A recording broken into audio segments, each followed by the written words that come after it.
अब चलिए देखिए, आज हमें जानना है कंप्यूटर का इंट्रोडक्शन कि कंप्यूटर होता क्या है, कंप्यूटर क्या क्या कंपोनेंट्स मिल करके बनाया जाता है और कैसे काम करता है कंप्यूटर, और कंप्यूटर का हिस्ट्री क्या है इसके बारे में जानना है।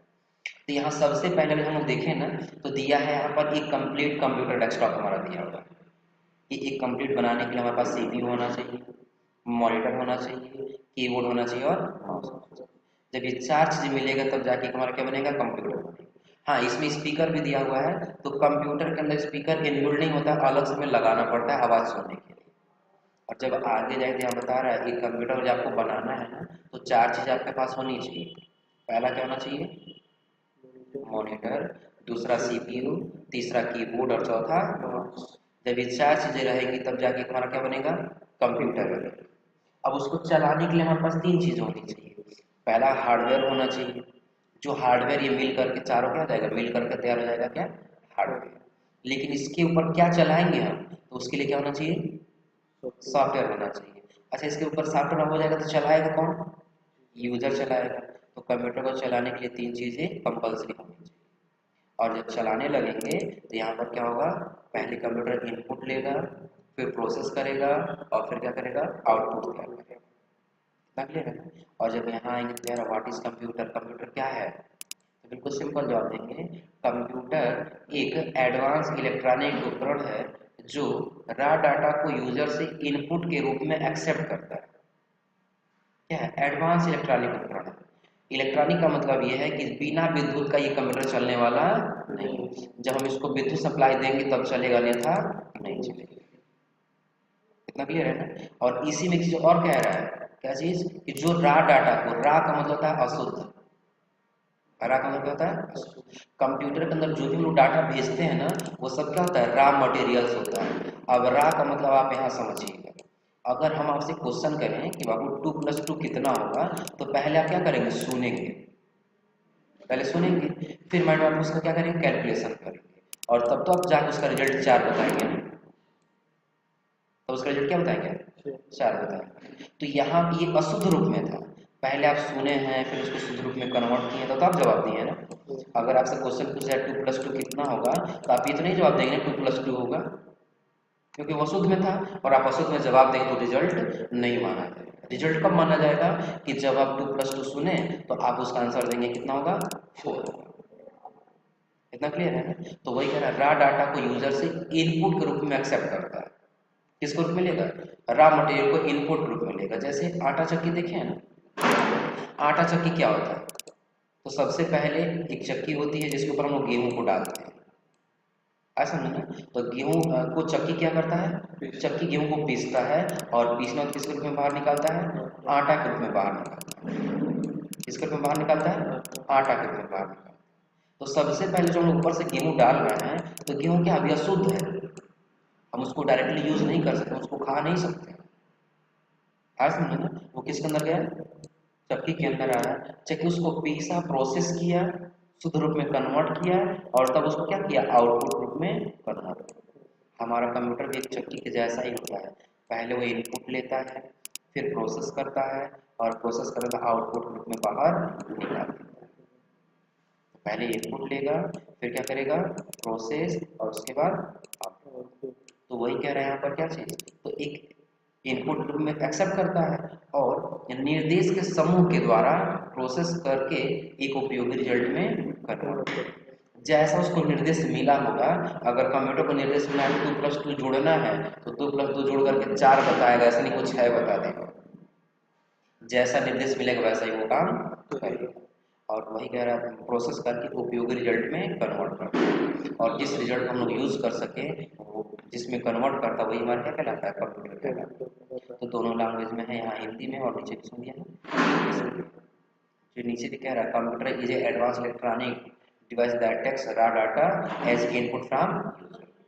क्या है, एक एडवांस इलेक्ट्रॉनिक डिवाइस है जो क्या करता है, रॉ डाटा को यूजर से इनपुट रूप में लेता है, और अपने अंदर कंट्रोल क्या करता है, प्रोसेस करके फिर उपयोगी रिजल्ट में कन्वर्ट कर देता है। वही क्या कहलाता है, कंप्यूटर कहलाता है।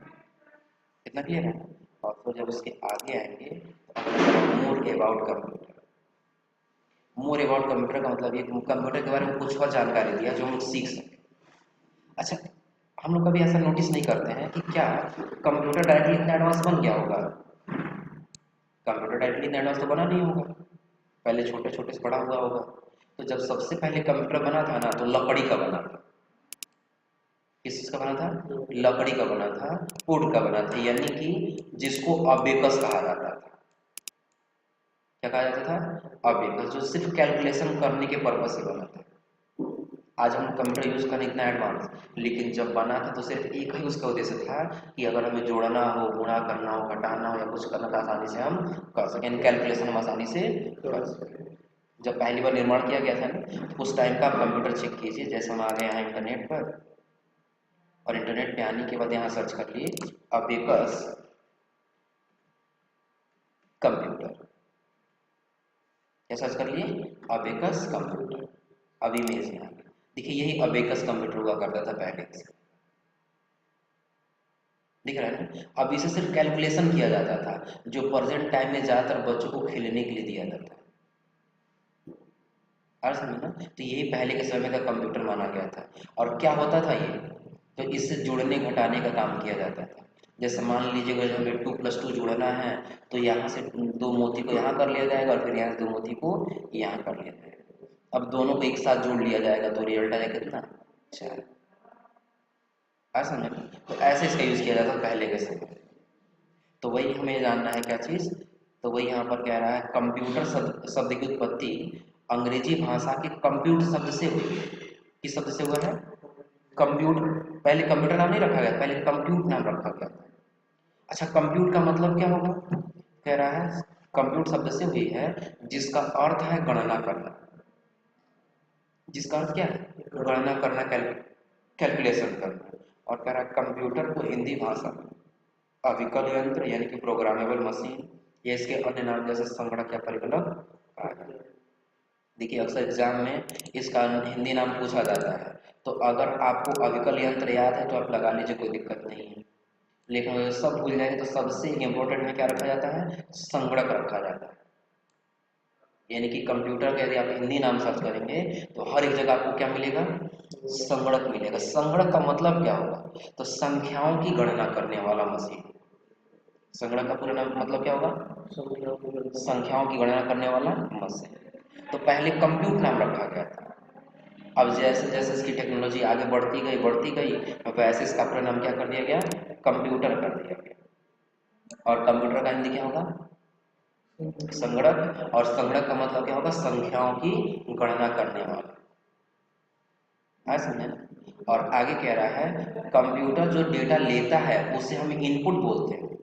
जैसे मान लीजिए हमारे पास एक यहाँ कंप्यूटर है, हमारे पास क्या है यहाँ पर? कंप्यूटर है। और इस कंप्यूटर को जो हम दे रहे हैं वो उसको क्या बोलेंगे हम लोग? इनपुट बोलते हैं। और इस डेटा की प्रोसेसिंग कर जो परिणाम वापस देता है उसे आउटपुट बोलते हैं। जो हम कंप्यूटर के अंदर भेजे वो इनपुट, और जो ये हमें रिजल्ट उसका दे रहा है वो क्या है? आउटपुट। और आगे कह रहा है 1822 में चार्ल्स बेबेज ने सबसे पहले डिजिटल कंप्यूटर बनाया। देखिए इसके पहले का अबेकस कंप्यूटर 1822 के बहुत पहले का है।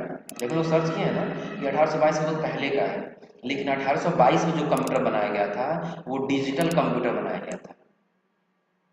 डिजिटल का मतलब समझ रहे हैं? डिजिट का मतलब होता है अंक। डिजिटल किस शब्द से बना है? तो डिजिट शब्द से बना है। जैसे अगर हम यहाँ पर 2 लिखें तो 2 क्या है? अंक है। और अंक का इंग्लिश क्या होगा? डिजिट होगा। और उसी डिजिट बेसिस का पूरा नाम क्या रखा गया? डिजिटल रखा गया। जो डिजिटल का मतलब जो अंकों की गणना कर सके।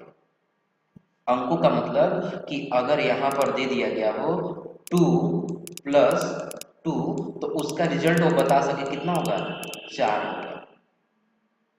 हमारा क्या कहलाएगा? डिजिटल कंप्यूटर कहलाएगा। और फिजिकल कंप्यूटर क्या है कि जैसे हम लोग मोती लाइन में काउंट कर रहे थे, अब यहाँ से 10 है लेकिन 2 यहाँ कर दिए और 2 यहाँ कर दिए, तो हम काउंट करेंगे कि ये कितना है 1 2 3 4, तब बताएंगे कितना होगा? 4 होगा। ये कहीं अंक दिखा नहीं रहा है। जैसे प्रेजेंट टाइम हम लोग कैलकुलेटर खोलते हैं और कैलकुलेटर खोलने के बाद क्या होता है? 2+2 लिखते हैं तो डिस्प्ले 4 लिख किया जाता है ना। तो वैसा कंप्यूटर बनाया गया कब? 1822। लेकिन कम्प्लीटली 1822 में बन के तैयार नहीं हो गया था। 1822 में कंप्यूटर बनाने का नींव रखा गया था। नींव का मतलब जैसे हम लोग घर बनाते हैं ना, तो आज से जब हम बनाने स्टार्ट करते हैं आज नींव रखते हैं, तो आज ही तो बन नहीं जाता है, 6 महीना 1 साल 2 साल लग जाता है उसको बनने में। हर समझे ना। तो वैसा बनाने के लिए नींव रखा गया था कंप्यूटर को 1822 में, लेकिन कंप्लीटली तैयार हुआ था 1837। कंप्यूटर कब बन के तैयार हुआ था? 1837। और वो क्या था? डिजिटल कंप्यूटर था। कितना क्लियर है ना? जिसका एनआई के नाम भी कहा जाता है, NIC। आज कह रहे हैं यहाँ पर क्या, चार्ल्स बेबेज का कंप्यूटर के विकास में बहुत बड़ा योगदान रहा। और कंप्यूटर के विकास में चार्ल्स बेबेज क्या कि अपना बहुत बड़ा योगदान दिए, जिससे हम लोग कंप्यूटर प्रेजेंट टाइम में यूज कर पाए। और कह रहा है बेबेज का एनालिटिकल इंजन आधुनिक कंप्यूटर का आधार बना। और जो उन्होंने निर्माण कर दिया पहला डिजिटल कंप्यूटर, वही एक क्या बना, जो हम लोग कंप्यूटर यूज करें इसका एक आधार बन गया कि आज कंप्यूटर बनाया जा सकता है। जो कह रहा है क्या चीज, यही कारण है कि चार्ल्स बेबेज को कंप्यूटर विज्ञान का जनक कहा जाता है। और यही रीजन है कि कंप्यूटर विज्ञान का जनक किसको कहा जाता है? चार्ल्स बेबेज को कहा जाता है। और नीचे कह रहा है कंप्यूटर हार्डवेयर और सॉफ्टवेयर का संयोजन है, कॉम्बिनेशन है। जब तक हार्डवेयर और सॉफ्टवेयर आपस में नहीं मिलेगा तब तक हमारा कंप्यूटर नहीं चलेगा, तब तक चलने वाला नहीं है। अगर यहाँ पर हमारा कंप्यूटर इसके अंदर कोई सॉफ्टवेयर नहीं है ना, तो ये खाली डब्बे के जैसा रह जाएगा। ये डब्बे के जैसा रहेगा, कोई काम नहीं करेगा। और सॉफ्टवेयर हम रखेंगे कहाँ जब हमारे पास कोई हार्डवेयर नहीं है। इसलिए जब ये दोनों का कॉम्बिनेशन बनता है तब जाकर हमारा कंप्यूटर चलने योग्य हो पाता है। और नीचे कह रहा है इनपुट लेना, प्रोसेस करना और आउटपुट तैयार करना, यही हमारे कंप्यूटर का मुख्य फंक्शन है। पहले क्या लेगा? इनपुट लेगा, फिर क्या करेगा? प्रोसेस, और उसका क्या करेगा? आउटपुट तैयार करेगा। और इसके पास जब आएंगे तब दे रहा है full form of computer. Computer का पूरा नाम क्यों बनाया गया? तो जब कंप्यूटर 1837 के बाद बन के तैयार हो गया और वहां पे ही पूछा जाने लगा कि कंप्यूटर का यूज हम कहाँ कर सकते हैं, क्या है ये, और कंप्यूटर का डेफिनेशन नहीं आता है तो हम इसका पूरा नाम याद है तो आसानी से हम इसका डेफिनेशन भी दे सकते हैं। कैसे? देखिए दिया है यहाँ पर सी का कॉमनली। सी का क्या दिया है? कॉमनली। कॉमनली मतलब क्या होगा? सामान्य रूप से। कंप्यूटर होता है ना, ऐसा मान लीजिए यहाँ पर कंप्यूटर मीनिंग लिखा गया, तो कंप्यूटर पहले सी है तो सी का क्या दिया है? कॉमन। ओ दिया है तो ओ का क्या दिया है? ऑपरेटिंग। ऑपरेटिंग का क्या होगा? चलाने के। एम का क्या दिया है? मशीन, और मशीन का मतलब क्या होगा? उपकरण। पी का मतलब होगा पार्टिकुलर, और पार्टिकुलर का मतलब विशेष रूप से। यू का मतलब यूज फॉर, और यूज फॉर का मतलब प्रयोग के लिए। टी का मतलब टेक्निकल, और टेक्निकल का मतलब तकनीक। ई का मतलब एजुकेशन, और एजुकेशन मतलब शिक्षा। और आर का मतलब रिसर्च यानी कि शोध। अब हम कंप्यूटर का बता सकते हैं क्या चीज है, तो सामान्य रूप से चलने योग्य उपकरण, विशेष रूप से प्रयोग के लिए तकनीक, शिक्षा और शोध के क्षेत्र में किया है।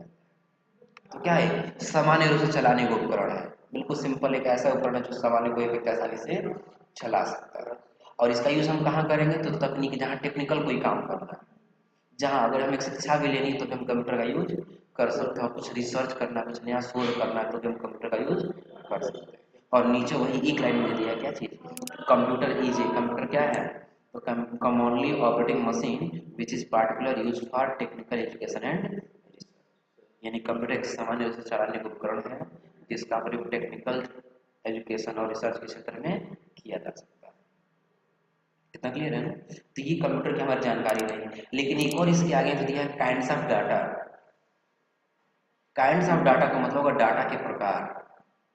जैसे अगर आपको एक मनुष्य से कहा जाए कि आप एक मनुष्य से कोई काम करा लीजिए, तो आप उस मनुष्य को कितने तरीके से बता सकते हैं कि बाबू आप ये काम कर दीजिए? तो लगभग लगभग आप 2 तरीके से बता सकते हैं, आप 3 तरीके से बता सकते हैं। अगर सामने वाले व्यक्ति पढ़ा लिखा था, आप 3 तरीके से बता सकते हैं। पहला तरीका यह है कि आप स्पीक, यानी कि बोल दीजिए, वो सुन करके अपना काम कर ले।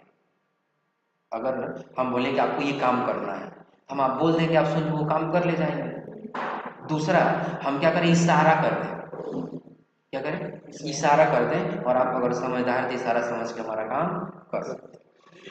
इतना क्लियर है ना? और तीसरा तरीका ये है कि हम यहाँ राइट कर दें, लिख दें, और आप वो पढ़ करके अपना काम कर दें। तो कितना तरीका हो रहा है? 3 तरीका हो रहा है। लेकिन अगर जो कंप्यूटर से हमें कोई काम कराना है तो कंप्यूटर से हम 4 तरीके से काम करा सकते हैं। कितने तरीके से? 4 तरीके से। पहला है टेक्स्ट डाटा। पहला क्या है? टेक्स्ट डाटा का मतलब हम कुछ टेक्स्ट लिख करके बता सकते हैं। टेक्स्ट लिखने का मतलब ये है, जैसे मान लीजिए हमें कंप्यूटर पे काम कराना है तो हम क्या करेंगे, कई टेक्स्ट लिख देंगे। एग्जाम्पल हम आपको दे रहे हैं, हम फ़ोन चलाते हैं, यूट्यूब ओपन करते हैं, सर्च बॉक्स पे जाते हैं, जैसा हमें वीडियो चाहिए तो हम लिख देते हैं। हम इनपुट ही तो दे रहे हैं ना, लेकिन किसके द्वारा? टेक्स्ट के द्वारा।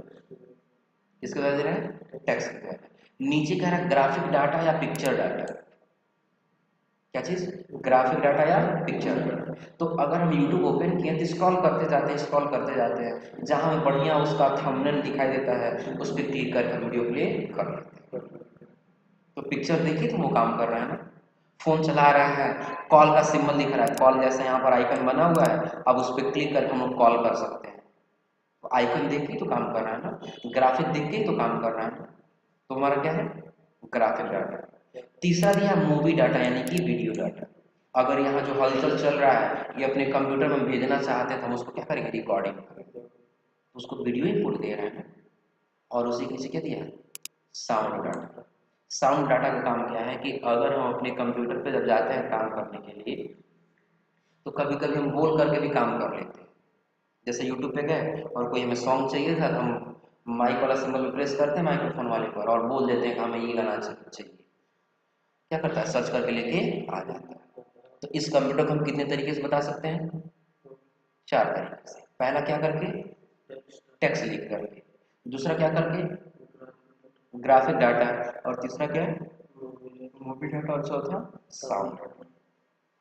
इतना क्लियर है? तो ये हमारे कंप्यूटर का क्या रहा? इंट्रोडक्शन रहा। क्या रहा? इंट्रोडक्शन। अब देखिए, अब हमारा मेन टॉपिक यहाँ से स्टार्ट होता है, input device of computer system, यानी कि कंप्यूटर सिस्टम के इनपुट। देखिए हमें सबके बारे में पढ़ना है, कीबोर्ड के बारे में पढ़ना है, माउस के बारे में, जॉयस्टिक के बारे में, ट्रैक बॉल के बारे में, स्कैनर के बारे में, टच स्क्रीन के बारे में, वेबकैम, माइक्रोफोन, सबके बारे में पढ़ना है। सबके बारे में इसलिए पढ़ना है कि अगर हम कहीं जा रहे हैं काम करने के लिए, हमें कैसा डिवाइस पे काम करना पड़ जाए कोई गारंटी नहीं। अब मान लीजिए ट्रैक बॉल के बारे में भी आपको जानकारी नहीं होगा, नहीं जानकारी हो क्या काम करता है, कैसे दिखता है, ये भी आपको जानकारी नहीं होगा, और आप कहीं चले जाएं काम करने के लिए, वहाँ आपको ट्रैक बॉल ही दे दिया जाए काम करने के लिए। आज समझे ना? तो आप वहाँ पर उसका यूज नहीं कर पाएंगे। तो सबके बारे में पढ़ना है, लेकिन उससे पहले हमें ये जानना है कि व्हाट इज इनपुट। उसके पहले क्या करना है? What is input. इनपुट क्या होता है? देखिए इसका डिफिनेशन इतना लंबा पार्ट में दिया है, लेकिन अगर इतना लंबा आप नहीं याद कर पा रहे तो कोई दिक्कत नहीं है, बस आप ये पहला छोटा सा लाइन याद कर लीजिए। क्या दिया है? कंप्यूटर को निर्देश देने को इनपुट कहते हैं। अगर आपसे क्वेश्चन कर दिया है व्हाट इज इनपुट, इनपुट क्या है, बिल्कुल आप सिंपल जवाब दीजिए कि जो हम अपने कंप्यूटर को निर्देश देते हैं, इंस्ट्रक्शन देते हैं, वही क्या कहलाता है? इनपुट कहलाता है। बिल्कुल सिंपल एक लाइन में जवाब दे सकते हैं। नीचे कह रहा है इनपुट यूनिट के अंतर्गत उन डिवाइस को रखा गया है जिनके द्वारा हम अपने डाटा या इंस्ट्रक्शन को कंप्यूटर में इनपुट करना सकते हैं। डिवाइस बहुत सारे हैं, लेकिन सबको नहीं रखा गया, सिर्फ उसे ही रखा गया है जो डाटा यूजर से ले और कंप्यूटर के अंदर लाके ट्रांसफर कर दे, भेज दे। और कह रहा है यह यूनिट कंप्यूटर और उसके यूजर को आपस में जुड़ने का कार्य करती है। अगर यहाँ पर माउस नहीं होता, कीबोर्ड नहीं होता, तो हम बैठ के कंप्यूटर नहीं चला पाते। ये इनपुट वैसे क्या कर रहा है? हमको और कंप्यूटर को आपस में क्या कर रहा है? जोड़ने का काम कर रहा है। और नीचे कह रहे हैं यहाँ पर इसी में इनपुट यूनिट वे हार्डवेयर है जो यूजर से डाटा को इनपुट में लेते तो हैं, ले लेते हैं, कोई दिक्कत नहीं, और कंप्यूटर के मेन रैम को ट्रांसफर करते हैं। ये हमारा माउस जो है या कीबोर्ड ये लेता नहीं है, लेकिन खुद काम नहीं करता, ले लेता है बस, लेकिन लेने के बाद कंप्यूटर जो मेन मेमोरी रैम होता है उसको ला क्या कर देता है? ट्रांसलेट कर देता है, भेज देता है, ट्रांसफर कर देता है। अब वहां पर रैम का काम आ जाता है। रैम का काम क्या है? तो कंप्यूटर हमारी भाषा को नहीं समझता है, वो एक ही भाषा समझता है जो क्या होता है? बाइनरी होता है। अब वो रैम क्या करता है? हमारी भाषा में दिए गए इनपुट को कंप्यूटर के शरीर की भाषा में बदल देता है, जिससे हमारा कंप्यूटर क्या हो सके? आसानी से समझ सके। इतना क्लियर है ना? और जब वो समझ लेता है तो वो क्या करता है? हमें वापस भेज देता है। इतना क्लियर है ना? तो वो कह रहा है क्या चीज? इनपुट यूनिट भी हार्डवेयर जो यूजर से डाटा को इनपुट रूप में लेते हैं और कंप्यूटर कंप्यूटर की मेन मेमोरी रैम को ट्रांसफर कर देती है और क्या यूजर से इनपुट डाटा को कंप्यूटर की समझने के भाषा बाइनरी में बदल देती है। अब इसका काम क्या है, ये जैसा हमारा कंप्यूटर है उसी के लैंग्वेज में क्या कर देगा, बदलता जाएगा बदलता जाएगा। इतना क्लियर है ना। अब इसके बाद से जब आएंगे तो अगला यहाँ पर दिया है क्या चीज, इनपुट डिवाइस। यहाँ पर सभी इनपुट डिवाइस का नाम दिया, इतने इनपुट डिवाइस के बारे में हम लोग को पढ़ना है। पहले किसके बारे में पढ़ना है, उसके बाद mouse, scanner, OCR, joystick, microphone, webcam, touch pad, track ball, एक एक करके सबके बारे में पढ़ना है। क्या होता है, कैसे दिखता है, ये क्या काम कर सकते हैं, उससे ये सब के बारे में पढ़ना है। तो सबसे पहले हमें किसके बारे में पढ़ना है, कीबोर्ड के बारे में। तो आज आप इतना पढ़ करके आइए, बाकी अगली क्लास हम लोग पढ़ते हैं किसके बारे में, कीबोर्ड के बारे में। इतना क्लियर है ना। अब यहाँ से हम लोग सीखेंगे इस बटन का क्या यूज होता है, इस बटन का क्या यूज होता है, इस बटन का क्या यूज होता है, कब यूज करते हैं, कैसे यूज करते हैं, सबके बारे में हम जानेंगे और प्रैक्टिकल के साथ जानेंगे। इस बटन का यूज करके हम सीखेंगे कि बटन कैसे काम कर और कहाँ काम कर रहा है। तो आज आप यहाँ तक कर लीजिए। इतना क्लियर है ना।